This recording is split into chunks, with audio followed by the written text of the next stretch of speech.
What's going on, everybody? It's your boy Dead on Dave. Welcome back to the channel. Thank you guys for joining me. It's been a long night. I've been up watching the Extreme Rules pay-per-view, so I thought right now would be a perfect opportunity to go ahead and combine not only my quick review of the show, Extreme Rules, but also give you your preview for tonight's. Yes, tonight I say because it's 8 in the morning for me here in Germany. Tonight's preview for Monday Night Raw. So let's jump through everything that happened tonight in Extreme Rules. I'm going to say it real simple. If you were not entertained by this show, then you're just not going to be entertained by things in this era. Plain and simple. There's a few things that kind of meh, but most of it was a really good show. So let's go ahead and get right to it. Starting with the pre-show, I thought it was mostly really well done. The match with Neville and Wade Barrett was phenomenal. They absolutely tore the house down and really got the show off to a good start. And it seemed to be really effective. And I wish it would have had a little more implications. I think it will now that we know Daniel Bryan's probably not going to be around anytime soon. So look for more matches featuring these two, and Neville's really starting to show that he's moving up the ladder in a very quick fashion. So I like that match. Chicago Street Fight, Dean Ambrose defeating Luke Harper in just a weird match. And it started off hot and heavy. Hot and heavy. They're beating the crap out of each other, hot and heavy. And Luke Harper jumps in a car, tries to get away, and Dean Ambrose jumps through the window. And they take off driving, which, a lot of people are talking about, oh, it's WrestleMania 12, or it's this or it's that. I felt it was a little bit different than a lot of the things that we've seen in the past. And the whole car driving away and coming back doesn't happen all that often anyway. So, we knew it was going to come back, and who knew when, But we knew at some point they were going to come back and they were going to continue to fight. I would have liked to have happened a little bit more, I don't know, like the New Age Outlaws and APA. Which is, of course, an Attitude Era thing. But the New Age Outlaws trying to get away from the APA by going to bars and stuff. I would have loved to have seen Luke Harper, go to a funeral or something, and Dean Ambrose crash. I know it's stupid, but it would have been funny to me. But aside from that, I'm glad that they got back to the wrestling. Wasn't a very long match considering that there was a huge gap. But, it was definitive. Dean Ambrose getting a win. And I have a stat here that blew my mind. This was Dean Ambrose's first win on a WWE pay-per-view since splitting with The Shield.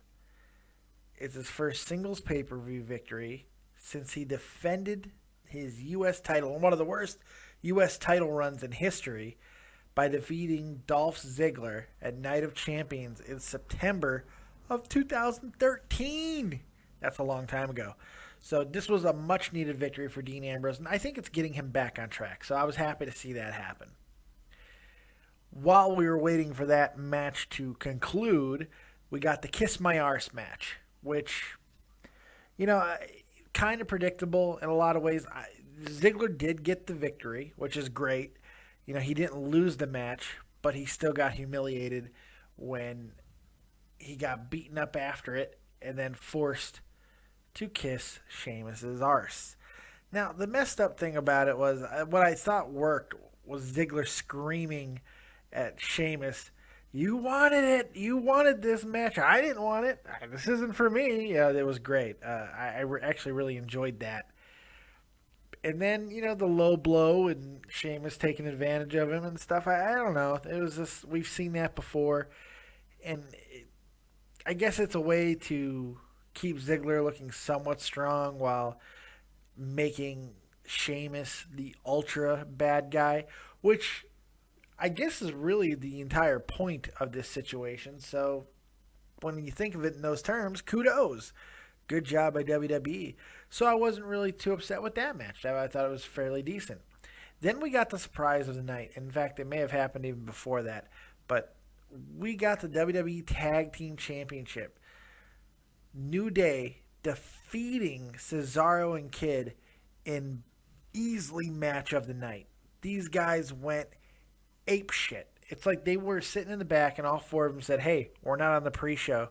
Let's go tear this thing up." And they did, man. All four guys really went for it. I thought it was a really well done match. It was a lot of fun. Great stuff throughout.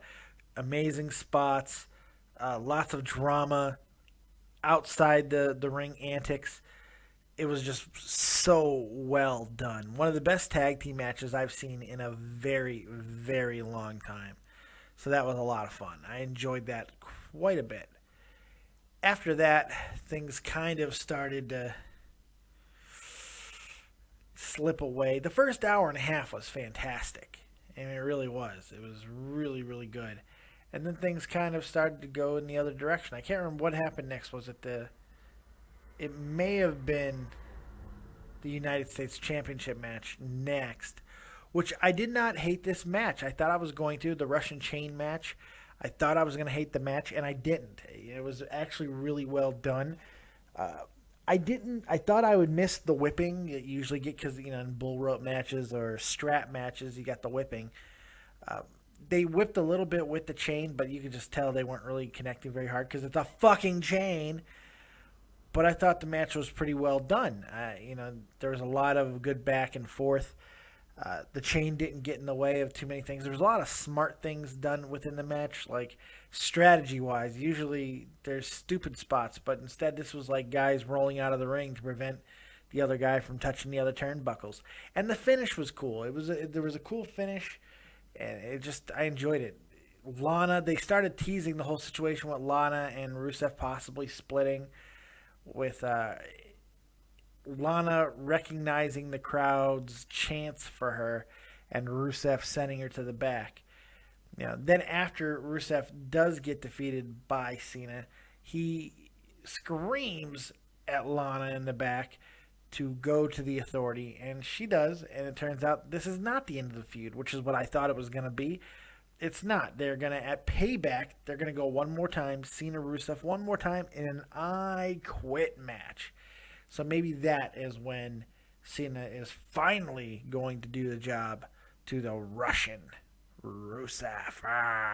We'll see what happens. The Divas Championship match. I loved Naomi's kicks. And you know what? This did happen before the Cena match, by the way. I loved her kicks. I thought they were dope as shit. I loved her shoes. The glowing shoes. I thought they were amazing. I loved Naomi's new theme song. I thought that was really cool. It was different. Thank God they changed it. I really thought she was going to win this match. But obviously, WWE is not done with the Bellas. And that's completely fine. I thought they worked a really good match. Nikki did a lot of good things in the match, and so did Naomi. Nikki seemed to really balance out Naomi's inconsistencies that she's had in the past, and they seemed to work well together. And they got a lot of time to really work on a good match, and it seemed like it went over well. The crowd seemed to be somewhat into it.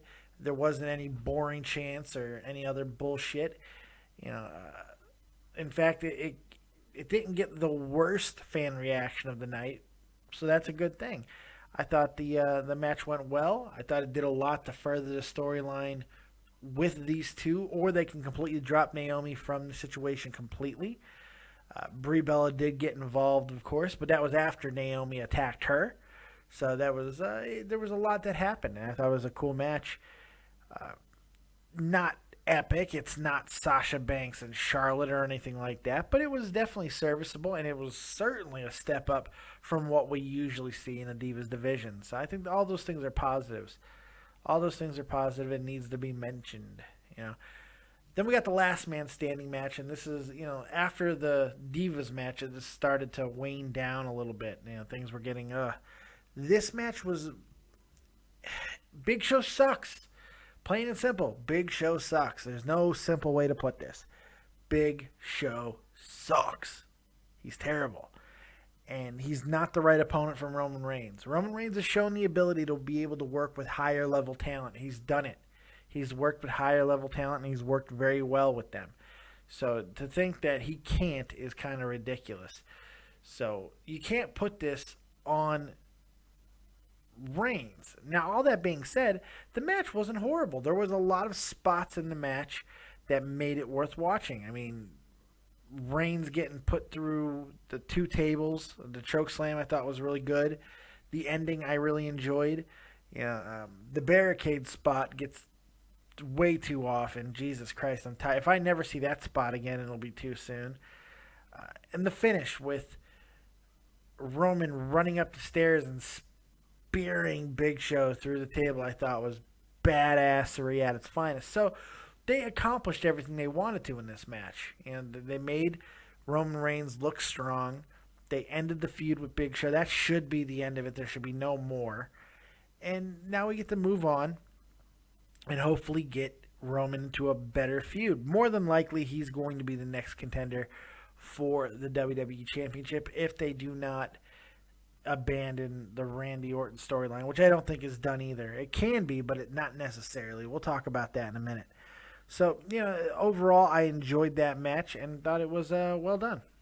For the most part, for what it was. Look, it wasn't a good match by regular standards, but for what it was designed to be, and the inherent limitations of Big Show, it was a decent match. There was good enough spots to make you sit and go, Look, if you want a number for that individual match, I probably give it a 5. But considering I was expecting a 1, I'm not that upset about it. So, like I said, decent. The spots saved it, and the fact that they built Roman the way they wanted to is what made it effective. Probably my biggest complaint about the match was the fact that they gave it too much time. But, again, it was effective for what it was supposed to be. Finally, we got to the World Heavyweight title match, and it just nothing about this match worked for me. The ring work, I guess, was okay between Orton and Rollins. It was not bad, but something was wrong with Rollins. And JBL alluded to it earlier in the match where he was saying that Rollins had cramps earlier in the day, which could explain why Rollins did nothing. Did anyone notice that Seth Rollins did nothing during this match? He virtually got carried by Randy Orton to the entire match. And sometimes, things like that happen, so it's not a terrible thing. But it feels like, it's a cage. There's all these opportunities for Seth Rollins to do a crazy spot, and just nothing happened, which, kind of sucked. And how about the fact that the stupid stipulations were not adhered to by anybody? The whole point of the cage was to keep everybody out of the situation. But most importantly, the authority. It was to take Seth's greatest weapon away from him, which was the authority. Just like Seth took the RKO out of this match and banned it. Yet Randy used it on Kane, which I don't have a big deal because Kane wasn't in the match. But then Seth used it on Randy to get the win, and that, I was like, wait a second, it's a banned move. It makes no sense. The way Randy was left in the ring after, it really does feel like there's more to this story. Unfortunately, it looks like we're going to get more Seth and Randy, but if they want to move on to Roman, I think that's a very good possibility that will happen now. So we'll see. It's going to be quite interesting. Overall, I give the show, it's a range. As lowest I'll give it is a 6, highest is a 7. I thought there was some really, really good things that happened in the pay-per-view.